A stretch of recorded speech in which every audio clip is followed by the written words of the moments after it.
Bismillahirrahmanirrahim. Assalamualaikum warahmatullahi wabarakatuh.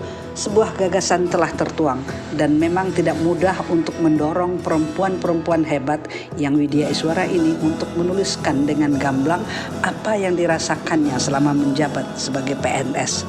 Dalam gelutan yang tak sesuai hati nurani, kadang telah membuat batin mereka tersiksa. Apalagi sebagai Widya Iswara, tak satu pun pejabat yang memegang jabatan tanpa melewati sentuhan para Widya Iswara. Ada tanggung jawab moral yang dirasakan.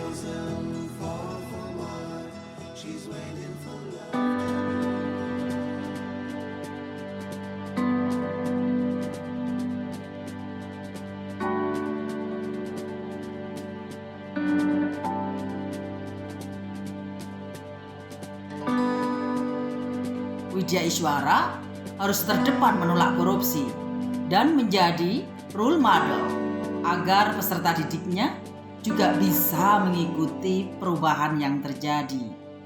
Pendidikan sebagai proses yang terkait dengan upaya mempersiapkan manusia untuk mampu menjalankan tugas hidup.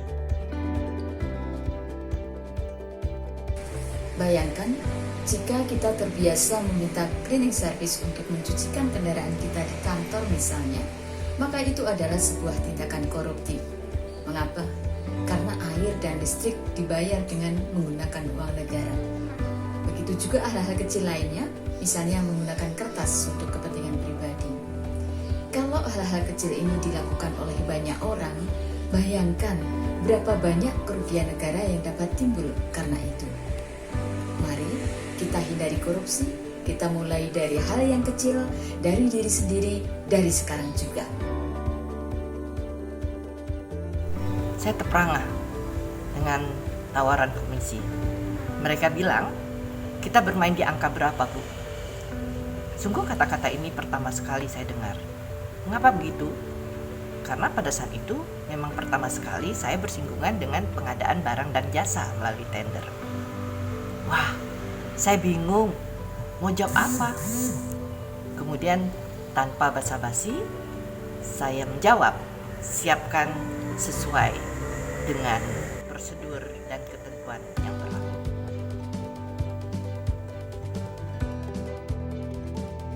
Wah, ngeri ya Bu Embul.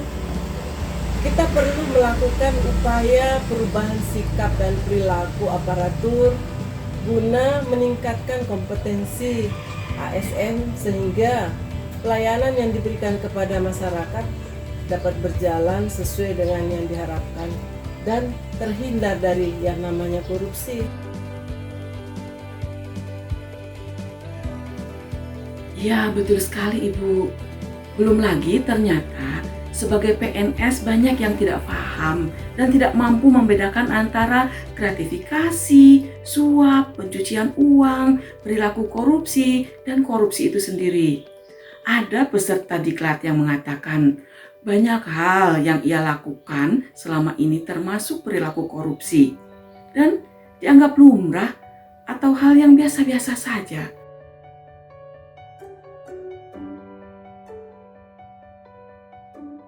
Sebagai pahlawan ketika saya bisa menolak pemberian amplop. Mereka menyebutnya bantuan biaya yang dikumpulkan dari seluruh peserta dan diberikan kepada seluruh Widya Iswara yang mengajar setiap harinya. Akhirnya, dengan perasaan terharu dan bangga karena saya berhasil mengalahkan diri sendiri untuk menegakkan sesuatu yang seharusnya saya dan semua orang lakukan dalam pemberantasan korupsi dimanapun berada.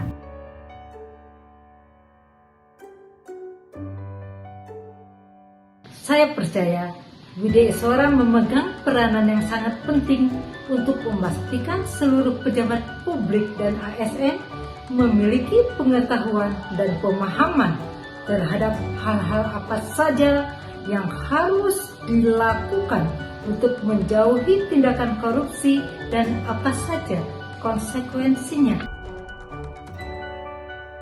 Saya menyadari bahwa melawan korupsi itu bukan hal yang mudah.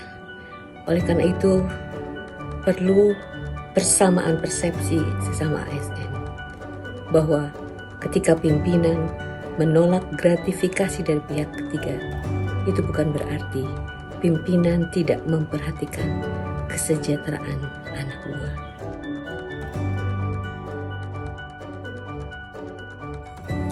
Korupsi terjadi di sekeliling kita, meskipun tak selalu dengan nominal yang luar biasa.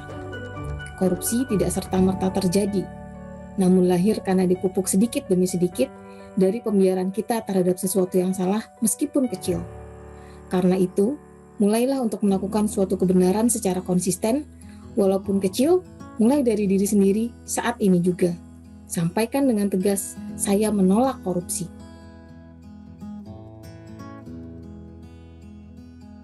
Kita, sebagai perempuan Indonesia yang bermartabat, kita harus mampu mengendalikan diri kita bukan hanya dari sisi membelanjakannya, tapi juga dari sisi bagaimana cara kita mendapatkannya, keinginan yang berlebihan untuk meraihnya dan juga membelanjakannya.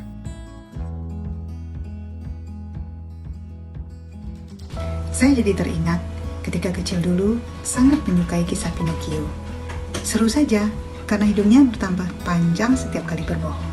Ternyata ada pembelajaran nilai-nilai karakter di balik kisah si Pinocchio, bahwa berbohong itu akan menimbulkan akibat yang sangat tidak baik.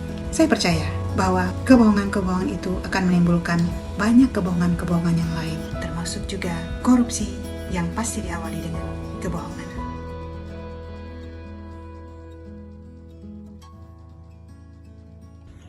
Saya risih praktik-praktik korupsi kerap dipertontonkan tanpa rasa bersalah. Pantas, dulu ibu selalu menegur tatkala saya mengambil kapur tulis dari sekolah. Sepele memang, tapi itulah nilai-nilai baik yang sedang ibu tanamkan pada anaknya. Arti kejujuran, jangan mengambil yang bukan hak kita. Mari cegah korupsi dimulai dari keluarga. Saya merasa sedih, resah dengan kondisi yang terjadi, dan sesungguhnya akar masalah korupsi adalah lack of integrity. Lack of integrity kita. Menolak pemberian akan dikerjai. Menerima pemberian dianggap bisa diajak bekerja sama dan dijadikan sahabat.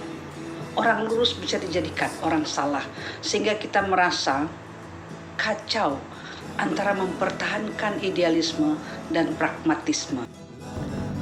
Saya ingin kita mengingat harta dalam perspektif lain, bahwa kita perlu menghargai harta non-materi yang nilainya lebih besar daripada harta yang bersifat material, yaitu waktu, akhlak, nilai-nilai, identitas, tanggung jawab, dan akhirat, yang disingkat wanita. Siapa bilang perempuan Indonesia itu adalah perempuan yang lemah? Kalau Anda berpendapat demikian, Anda salah. Allah Subhanahu wa Ta'ala menciptakan perempuan Indonesia sebagai perempuan yang kuat dan tangguh dalam mewujudkan keluarga-keluarga Indonesia menjadi keluarga yang bebas dari korupsi melalui penerapan 8 fungsi keluarga. Mari sama-sama mewujudkan keluarga kita menjadi keluarga yang bebas dari nilai korupsi, serta wujudkan Indonesia menjadi negara yang bebas anti korupsi. Patut kita renungkan bersama bagaimana menenun Indonesia bersih, bebas korupsi. Saya begitu mencintai setiap ragam tenun Nusa Tenggara Timur. Seringkali hati berusik bimbang manakala ia dihadiahkan kepada saya. Akankah tenun ini tetap menjadi hadiah jika saya telah pensiun dari Widya Iswara? Pernahkah kita berimajinasi ketika sendiri di alam kubur yang tak bisa lagi berbuat apa-apa? Kita dihadapkan pada pertanggungjawaban atas apa yang kita lakukan. Korupsi, sebuah perampasan hak yang harus dijauhkan. Akankah kita persembahkan kecurangan-kecurangan kita ketika menghadap kepadanya? Mari kita gunakan waktu hidup kita sebaik-baiknya, berlaku jujur, menjauhkan korupsi. Sekali lagi, sebuah gagasan telah tertuang dalam buku ini. Baik secara normatif, ideal menurut pengalaman dan ilmu Widya Iswara, serta fakta yang terjadi di lapangan.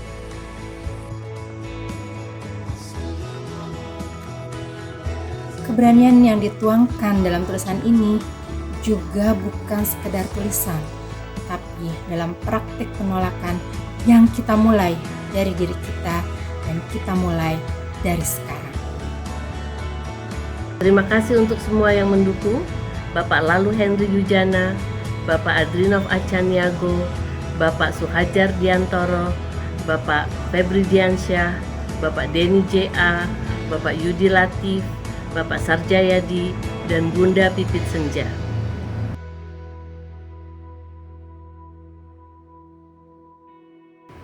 Semoga semakin banyak perempuan-perempuan berintegritas yang berani mengungkapkan ketimpangan untuk melawan korupsi.